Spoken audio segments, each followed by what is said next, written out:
Hello दोस्तों। BEd entrance exam का पिछले वर्ष का क्वेश्चन जो भी पूछा गया था, उन सारे क्वेश्चन को देखते हुए आगे के वीडियो को तैयार किया गया है। तो काफ़ी इंपॉर्टेंट प्रश्न है, तो वीडियो को देखने के लिए अंत तक जरूर देखें। चलिए, पहला प्रश्न आपके सामने में है। 1857 के विद्रोह के दमन के बाद मुगल शासक बहादुर शाह को कहाँ निर्वासित कर दिया गया था? तो दोस्तों, मुगल शासक बहादुर शाह को कहाँ भेज दिया गया था? 1857 की क्रांति में अंग्रेजों द्वारा उसको भेज दिया गया था। म्यांमार की राजधानी रंगून भेज दिया गया था। यहीं पर इनकी मृत्यु हो जाती है। और बहादुर शाह सेकंड जो है, यह मुगल काल का अंतिम बादशाह था। आप ये भी बात याद रख लीजिएगा, मुगल काल का अंतिम बादशाह था। और याद रख लीजिएगा कि बहादुर शाह जफर का एक स्टेटमेंट है कि कितना बदनसीब था जफर, 2 गज जमीन ना मिली कफन के लिए। बहादुर शाह जो चाहता था कि उनका मृत्यु कहाँ हो, भारत में ही हो, लेकिन इसका मृत्यु कहाँ हो जाता है? म्यांमार की राजधानी रंगून में हो जाता है। चलिए, नेक्स्ट प्रश्न आपके सामने में है। 1857 के विद्रोह का तात्कालिक कारण क्या था? दोस्तों, 1857 के विद्रोह का तात्कालिक जो कारण था, वैसे तो कई कारण था, सैनिक कारण था, धार्मिक कारण था, लेकिन जो तात्कालिक कारण था वो था क्या?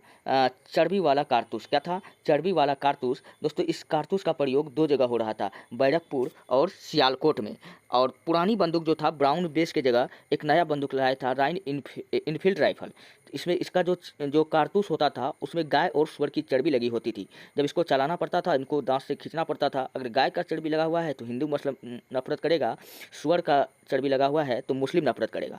तो इसी कारण क्या हुआ था, 1857 का क्रांति का शुरुआत मेरठ छावनी में 10 मई 1857 को हो गया था। इस क्रांति का शुरुआत पहले क्रांतिकारी थे मंगल पांडे। आप ये भी बात याद रख लीजिएगा। तो इसका राइट आंसर क्या था? चर्बी वाला कारतूस। तो ऑप्शन डी में दिख रहा है, सिपाही द्वारा चर्बी युक्त कारतूस का प्रयोग। इसका ऑप्शन डी क्या हो जाएगा? बिल्कुल राइट हो जाएगा। चलिए, नेक्स्ट प्रश्न आपके सामने में है।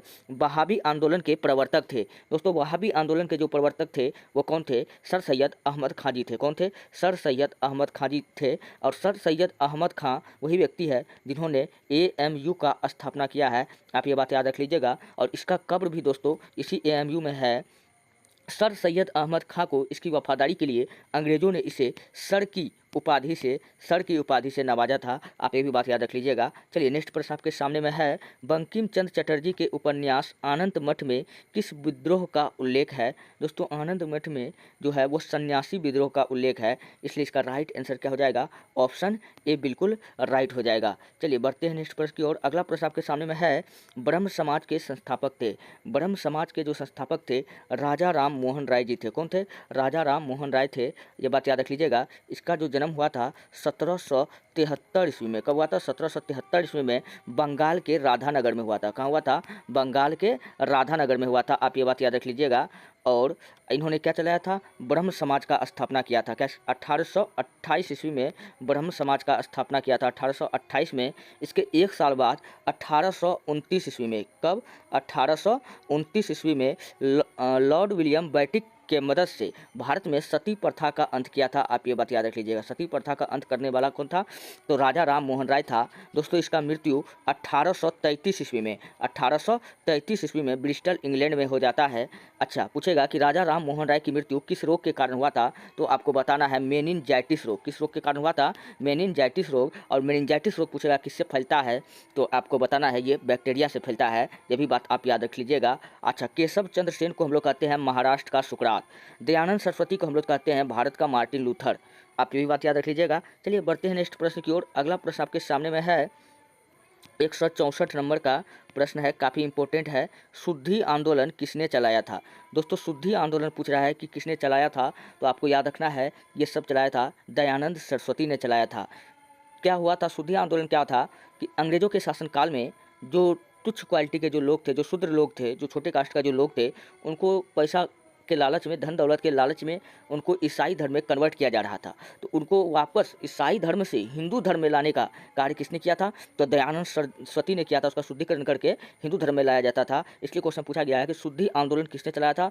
स्वामी दयानंद सरस्वती ने चलाया था। अच्छा, स्वामी दयानंद सरस्वती का पूछेगा कि नाम किसने रखा स्वामी, तो आपको बताना है। दोस्तों, जो नाम देता है तो आपका लाइफ में, आपका पूर्ण लाइफ में उसी का योगदान होता है, क्योंकि उन्होंने उसको नाम दिया है। तो आप याद रख लीजिएगा, दंडी स्वामी पूर्णानंद। पूर्ण से याद रख लीजिएगा, पूर्णानंद। और जो इनको ज्ञान दिया था, तो वेदों का ज्ञान दिया था, आप लोग कमेंट बताइए उसका नाम क्या था, नहीं तो आगे मैं आपको बताऊंगा। और स्वामी दयानंद सरस्वती का बचपन का नाम क्या था, तो आपको बताना है मूल शंकर। क्या बताना है? मूल शंकर। अच्छा, स्वामी दयानंद सरस्वती का किताब का नाम बताइए, तो आपको बताना है सत्यार्थ प्रकाश। क्या बताना है? सत्यार्थ प्रकाश। इसका जन्म पूछेगा कहाँ हुआ था, तो गुजरात के टंकारा नामक गांव में हुआ था। कहाँ हुआ था? गुजरात के टंकारा नामक गांव में हुआ था। आप ये बात याद रख लीजिएगा। और स्वामी दयानंद सरस्वती का पूछेगा कि मृत्यु कब हुआ था, तो कैसे हुआ था, तो एक दासी थी, उन्होंने क्या किया था, वो दासी के प्रभाव में हाँ, वो दासी ने इनको क्या किया था, इनको जहर दे दिया था, जिनके कारण क्या हुआ था, इनकी मृत्यु हो गई थी। आप ये भी बात याद रख लीजिएगा। और स्वामी दयानंद सरस्वती ने किसका स्थापना किया था? 1875 ईस्वी में। 1875 ईस्वी में आर्य समाज का स्थापना किया था। किसका किया था? आर्य समाज का स्थापना किया था। ये बात याद रख लीजिएगा। चलिए बढ़ते हैं नेक्स्ट प्रश्न की ओर। दोस्तों, इन्होंने एक नारा भी दिया था, वेदों की ओर लौटो। इन्होंने बताया था कि इन्होंने बताया था कि वेद में संपूर्ण शक्ति निहित है और सब चीज़ वेद में है, सारा चीज़ का रहस्य वेद में है। तो वेदों की ओर लौटो का नारा पूछेगा किसने दिया था, तो ये भी दिया था स्वामी दयानंद सरस्वती ने ही दिया था। आप ये बात याद रख लीजिएगा। और स्वामी दयानंद सरस्वती को हम लोग कहते हैं भारत का मार्टिन लूथर। भारत का मार्टिन लूथर। और स्वामी दयानंद सरस्वती के बारे में एक क्वेश्चन काफ़ी इंपॉर्टेंट है जो आपके एग्जाम में पूछा जाता है कि स्वामी दयानंद सरस्वती को भारत में अशांति का जनक कहा जाता है। क्या कहा जाता है? भारत में अशांति का जनक। पूछे किसने कहा था, तो वेलेंटाइन सिरोल ने कहा था। ये बात याद रख लीजिएगा। चलिए 166 नंबर का प्रश्न है कि 1893 ईस्वी में शिकागो में हुई धर्म संसद में भाग लेने वाले भारतीय आध्यात्मिक संत थे, वो कौन था? हम लोग जानते हैं कि स्वामी विवेकानंद जी ने विश्व धर्म सम्मेलन में भाग लिया था शिकागो में। तो इसका राइट आंसर क्या हो जाने वाला है? स्वामी विवेकानंद इनका राइट आंसर होने वाला है। अच्छा, बेल्लूर मठ का स्थापना पूछेगा किसने किया था, तो आपको बताना है स्वामी विवेकानंद ने किया था बेल्लूर मठ का। अच्छा, स्वामी विवेकानंद का बचपन का नाम पूछेगा क्या था, तो आपको बताना नरेंद्र नाथ। क्या नाम था? नरेंद्र नाथ नाम था। और स्वामी विवेकानंद को स्वामी की उपाधि पूछेगा किसने दिया था, तो आपको बताना है महाराजा खेतड़ी ने दिया था। किसने दिया था? महाराजा खेतड़ी ने दिया था। चलिए बढ़ते हैं नेक्स्ट प्रश्न की ओर। अगला प्रश्न आपके सामने में है कि अलीगढ़ आंदोलन किसने चलाया था? वो चलाया था सर सैयद अहमद खां, जो एएमयू के संस्थापक भी थे। और इनका कब्र भी कहाँ है? यहीं पे है, एएमयू में ही है। और सर सैयद अहमद खां को अंग्रेज़ों ने सर की उपाधि से नवाजा है। आप ये भी बात याद रख लीजिएगा। 168 नंबर का प्रश्न है, यंग बंगाल आंदोलन का प्रवर्तक था। दोस्तों, यंग बंगाल आंदोलन को हम लोग बंग बंग आंदोलन के नाम से जानते हैं। किस नाम से जानते हैं? बंग बंग आंदोलन के नाम से जानते हैं, या इसी को हम लोग स्वदेशी आंदोलन के नाम से जानते हैं। किस आंदोलन के नाम से जानते हैं? स्वदेशी आंदोलन के नाम से जानते हैं। और ये कब हुआ था? ये हुआ था 1905 में। दोस्तों, आप 1905 में याद रख लीजिएगा। 1905 में क्या हुआ था? बंगाल का विभाजन हुआ था। किसका विभाजन हुआ था? बंगाल का विभाजन। पूछेगा किसने किया था, तो लॉर्ड कर्जन ने किया था। किसने किया था? लॉर्ड कर्जन ने किया था। ये भी बात आप याद रख लीजिएगा। दोस्तों, एक व्यक्ति है एनी बेसेंट। एनी बेसेंट के बारे में याद रख लीजिएगा। भारतीय कांग्रेस की प्रथम महिला अध्यक्ष थी। और एनी बेसेंट का पत्रिका एनी बेसेंट का 2 गो पत्रिका काफ़ी इंपॉर्टेंट है। 2 गो पत्रिका काफ़ी इंपॉर्टेंट है। पत्रिका का नाम है एनी बेसेंट का पत्रिका का नाम है, हाँ, न्यू इंडिया और कॉमनवेल्थ। याद आ गया, न्यू इंडिया और कॉमनवेल्थ दोनों पत्रिका किसका है? एनी बेसेंट का है। आप ये बात याद रख लीजिएगा। चलिए बढ़ते हैं नेक्स्ट प्रश्न की ओर। अगला प्रश्न आपके सामने में है, थियोसॉफिकल सोसाइटी का मुख्यालय भारत में कहाँ स्थापित किया गया है? दोस्तों, थियोसॉफिकल सोसाइटी का मुख्यालय भारत में कहाँ स्थापित किया गया है? इसको किया गया है बम्बई में। कहाँ किया गया? बम्बई इसका राइट आंसर होगा। अगला प्रश्न आपके सामने है, सत्यार्थ प्रकाश किसकी कृति है? तो सत्यार्थ प्रकाश पीछे हम डिस्कशन करके आए हैं, ये किसका है? स्वामी दयानंद सरस्वती का है। इसका ऑप्शन ए क्या हो जाएगा? बिल्कुल राइट हो जाएगा। भारत में सती प्रथा का कब प्रतिबंध की गई थी? तो हम इसका भी डिस्कशन करके आए हैं कि 1829 ईस्वी में। पूछेगा सती प्रथा अंत करने वाला भारत का कौन वायसराय था? तो आपको पता है लॉर्ड विलियम बेटिक। कौन था? Lord William Bentinck. और पूछेगा कि सर्वप्रथम सती प्रथा कब बंद किया था?